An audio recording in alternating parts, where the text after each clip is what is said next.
Good evening, everyone. Welcome to the official YouTube channel of Officer Study 24/7. So first of all, let me know how are you all. Let me know is audio video both are okay. So as you know, every day we are discussing about your IE IFS subject. So this is our class number 3 of IE IFS module C, and today we are going to talk about the topic Banking Regulation Act and RBI Act 1934. That's your unit 22 of module C. Okay, so when it comes to IE IFS module C, we know it's a very important module in context to the paper, because in the last papers we have seen in the key takeaways that the C and D module have been asked more in the paper. So the C and D is important for us. Now when it comes to the Banking Regulation Act and RBI Act, these are the act which actually regulates, or I can say these are the acts by which the banking system is running in the country. So when you talk about RBI Act, it was created to form RBI. When we talk about Banking Regulation Act, it was created for or to let the banks know what they have to do. Like act is what? Act is simply a number of provisions, number of norms, number of regulations that have to be followed by the banks or by the any entity whose act have been introduced. So now today, because I have a less time, so we will be let's move to the questions. Okay, so the first question in today's session is talking about when the Banking Regulation Act 1949 was made applicable to the cooperative banks. So this is a very common question, and it have been seen that this question have been asked in the paper earlier, like in which date we have allowed the Banking Regulation Act applicable to the cooperative banks. So we know cooperative banks actually work for the agriculture sector. When we talk about the cooperative banks, these are the banks which are working for the development of agriculture sector. They will be supervised by NABARD, and the cooperative bank used to come under the Cooperative Societies Act. But what happened? A lot of disruption have been seen in the functioning of cooperative banks. So the Banking Regulation Act made applicable to them. And also recently in 2022, the more supervisory and regulation authority have been transferred to RBI for the cooperative banks. And the reason behind was the banks was not working because they have a lot of regulations, like there is a overlapping of your jurisdiction, apart from that, because there are certain cooperative banks which works in the different states also. So multi-state cooperative banks are also there. Apart from that, when it comes to the cooperative bank, RBI and state government, they together regulate, supervise the operations of the cooperative banks. So because of multiple parties are involved, there was not a proper standard way by which the cooperative banks have to work. And the operations have been seen, and that's why more regulations and the more amendments has been done under the Banking Regulation Act. So it was done in the year 1966, March 1st.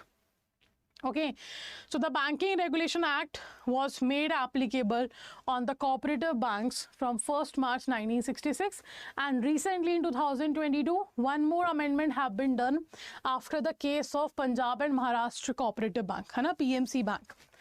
So next question we have, under which act is RBI empowered to be banker to the government? So RBI is the central bank of our country, and we know, we have studied that, and a lot of time we also discussed like RBI works as an agent for Government of India. So when RBI is working as an agent for Government of India, it means what? It means simply like RBI is somehow helping the government in the what we can call it, like in the management of accounts, like whatever reserves or have to be maintained of the government, that will be done by RBI. Revenue expenditure mismatch of Government of India will be managed by RBI. RBI gives loans to the Government of India as well as the state government. RBI also do the selling and purchasing of the government security. So RBI act as a agent for government, right?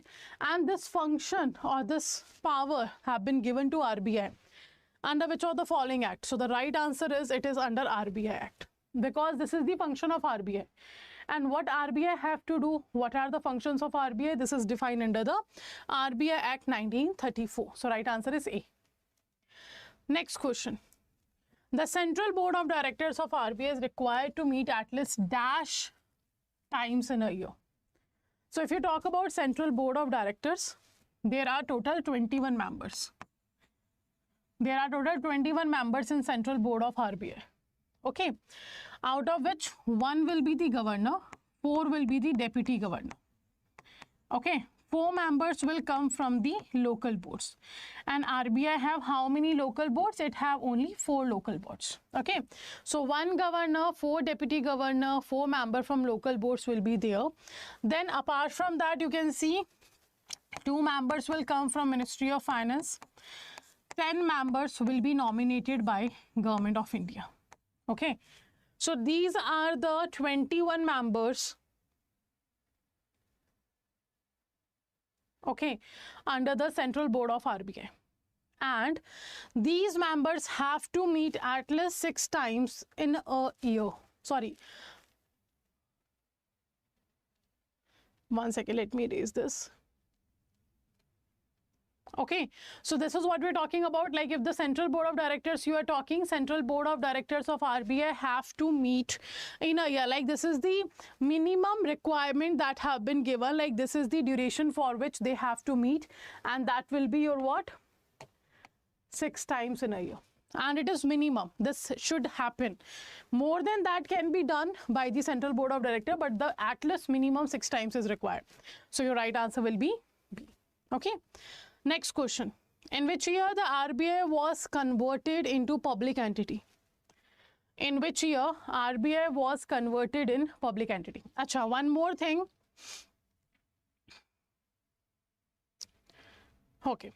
When RBI was established, it was the private shareholders bank, because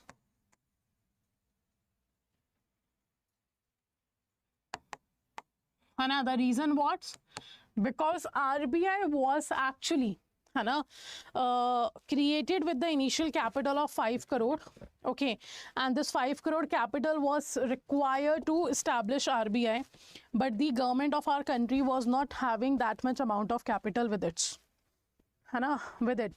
So they have issued the share of RBI, and the public like us purchased the share of RBI, and that's why RBI was known as private shareholders bank.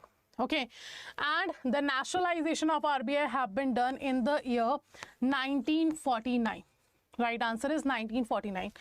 1st January 1949, the RBI nationalization have been done. Okay, now why I have written here the 48 year? Actually, in your book it have given. In your book it has given, like if we talk about RBI's nationalization, it happened on 1st January 1949. But in your book, the year have been given, or the answer have been given 48. That's a wrong answer. Okay, the true answer is your D option, that will be 1st January 1949. So RBI was converted into public entity in 1st January 1949. This is the change in your book, that's why I highlighted this. Okay, one more thing here I forgot to tell you here, that what happened if you talk about Central Board of Directors meeting in a year, at least how many times have to be done? It should be 4 times in a year. How many times? 4 times in a year. Okay, and in your book it have given 6 times. So do not get confused in this, because there are certain mistakes in the book.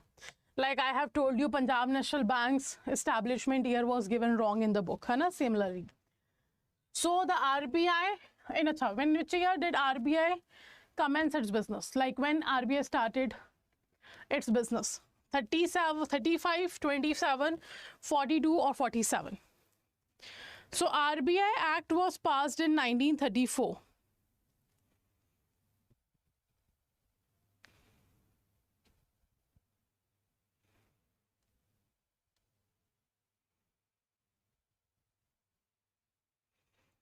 Okay, RBI Act was passed in 1934. So RBI was established in 1935. RBI was established in which year? It was established in 1935. 1st April 1935 is the date from when RBI started working. So your right answer will be B. Next question. According to section 8 and 9, the banks cannot engage themselves in carrying on which of the following activity?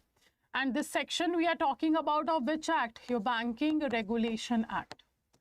Because what bank can do, what bank cannot do, that is defined under the Banking Regulation Act. So Banking Regulation Act 1949 section 8 and 9 says that banks are not allowed to perform certain functions.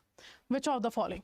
First is saying no banking company shall directly or indirectly deal in the buying or selling of bartering of goods or engage in any trade. Second is saying no banking company shall buy or sell or barter goods for other. Third is saying no banking company shall hold any immovable property howsoever required for more than 7 years from acquisition thereof. Okay. However, it can hold any immovable property that is required for its own use. Okay, so out of these 3 functions, which cannot be performed by the bank? And the right answer for this question will be all of the above. None of them can be performed by the bank. Okay, all these activities banks are not allowed to perform. So the right answer will be all of the above. Right answer will be your all of the above. Okay, because all these activities banks are not allowed to perform. Next question. Which of the following statement is correct? This is about the RBI Act. So RBI Act 1934 have 5 chapters and 2 schedules. How many chapters are there? 5 chapters and only 2 schedules are there. So you have to answer out of these 5 chapters if these combinations are correct. First, preliminary. Second, incorporation, capital management and business. Third, central banking function. Fourth, general provision.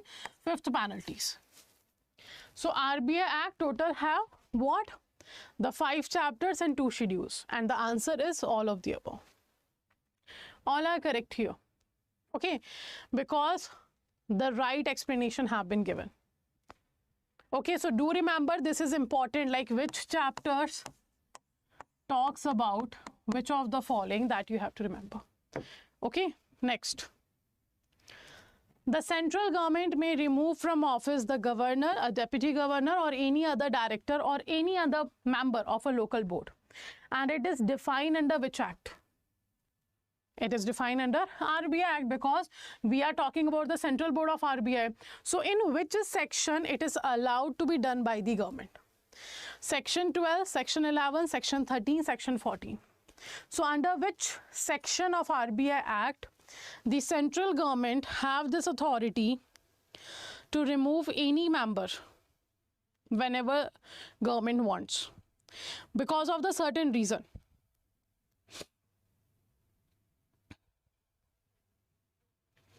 Okay, so right answer is Section 11. Under Section 11, the government is allowed to remove the members of Central Board of RBI whenever it wants. So right answer is B.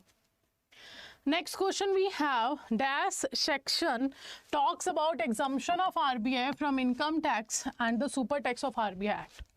It means it's talking about like which section of RBI Act says that RBI do not have to pay income tax or a super tax on the earning which RBI is having. And that's defined under which acts, which section? 36, 41, 48, 59. A, B, C or D? And the right answer for this is D, 48.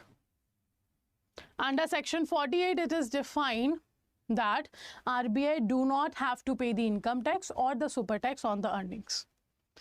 Next question. As I have told you that RBI Act 1934 have 5 schedules. Sorry, 5 chapters and 2 schedules, right? So out of the 2 schedules, the schedule 1 talks about what? Gives details of the organization of the country into 4 different territories for the purpose of RBI's operation. Okay. And which of the following is correct territory? First is saying western, second eastern, third northern, and fourth southern area. And the 5th one is saying all of the above. So out of these 5 options, what do you think which is correct? Like those territories that is defined under Schedule 1 for the purpose of RBI's operation. And the right answer will be all of the above. Okay, right answer will be what? It is all of the above.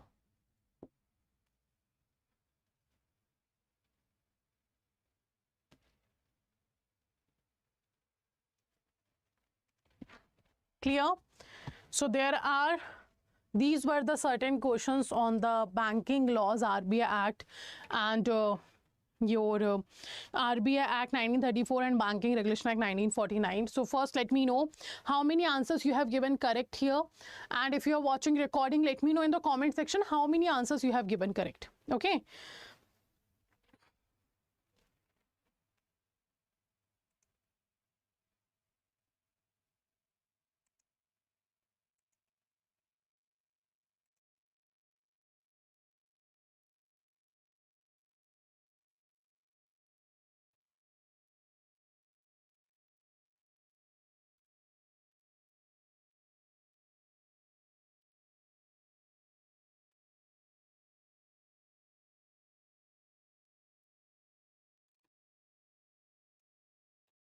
So this was all the detail about our today's session.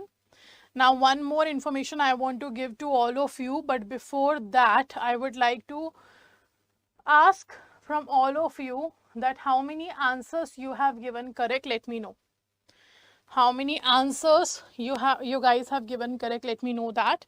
And in today's session, this was your module C, okay, of IEIFS. Now the next thing is, as you can see, this is the Shapath batch, the same kind of batch, that is resolution batch. We are going to, or actually not, we are going to start it already started with AFM. So AFM started from 10th of January. So if you were following me on my YouTube sessions regularly, so I have told you that from 10th of January, I will be starting the PPB in this particular batch, but because I was not available from past 3 days, so we have started the AFM subject because the loss. That's why we have started the AFM. Niharika ma'am started the AFM, and now I am starting PPB from Saturday. That means from 13th, I think. On Saturday, that is 13th of January. So I'm starting PPB in that particular batch, the resolution batch. Okay. Now, what is this batch? How to enroll in that batch? First of all, you have to download the 24/7 application.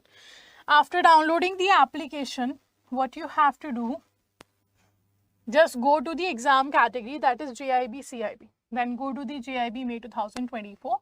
All the batches are available here. You can click on the view all option. Individual subject batches are also available. So whatever batch you want to enroll, do check it. Then click on the resolution batch, like what I am telling you. So this is the batch. Check the offering of the batch. Who is teaching in this particular batch will be available. What this package include will be available. The study plan is here.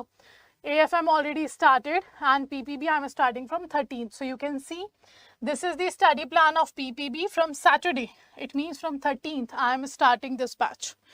Okay, the timing of the batch will be 8 to 9 p.m. You can see from module A we are starting this particular subject of yours. So on Saturday we will be having the orientation class, and from Monday, actually Monday is holiday, okay. So from Tuesday, from 16th of January, we will be having the banker customer relationship here. Okay, that's the unit 1 of module A, and you can see AFM already started from 10th of January. If you want to check the timing is 7 to 8 p.m. Orientation class happen on 10th. On 11th, you are having accounting introduction class 1.